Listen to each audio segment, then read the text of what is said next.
ఏడాది మొదటి నెలలో సీఎం చంద్రబాబు వరుసగా సాగునీటి ప్రాజెక్టులను సందర్శించనున్నారు. ఈ నెల 4న విదేశీ పర్యటన ముగించుకొని వచ్చిన వెంటనే 5వ తేదీన పోలవరం వెళ్తారు.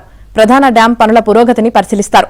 7వ తేదీన వెలుగొండ ప్రాజెక్టును సందర్శిస్తారని జలవనరుల మంత్రి నిమ్మల రామానాయుడు తెలిపారు. ఈ నెల 17వ తేదీన ఉత్తరాంధ్ర సుజల స్రవంతి పథకం పరిధిలోని పోలవరం ఎడమ కాలువ విస్తరణ పనులను సీఎం పరిశీలించనున్నారు. తన పర్యటనలో ఆయా ప్రాజెక్టుల స్థితిగతులను స్వయంగా చూసి ఆ వివరాలను ప్రజలకు తెలియజేస్తారు.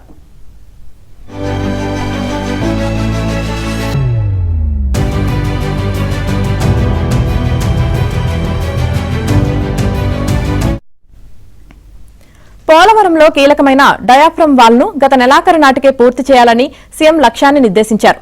2027 గోదావరి పుష్కరాల నాటికి పోలవరం ప్రాజెక్టును పనులు పూర్తి చేయాలని కేంద్ర ఆర్థిక మంత్రి నిర్మలా సీతారామన్ ఇటీవల రాష్ట్ర పర్యటనకు వచ్చిన సందర్భంలో ముఖ్యమంత్రిని కోరారు. ఇందుకు ఆయన సమ్మతించారు. 2027 జూన్ నాటికి పనులు పూర్తి చేయాలని జలవనరుల శాఖకు ఇప్పటికే ఆయన గడువు విధించారు. ఈ నేపథ్యంలోనే విదేశీ పర్యటన నుంచి రాగానే పోలవరం ప్రాజెక్టు పనుల పురోగతి స్వయంగా తెలుసుకోనున్నారు. గడువులోగా పూర్తి చేస్తామన్న విశ్వాసాన్ని ప్రజలకు కలిగించే ఆయన పర్యటన ఉంటుందని జలవనరుల శాఖ వర్గాలు తెలిపాయి.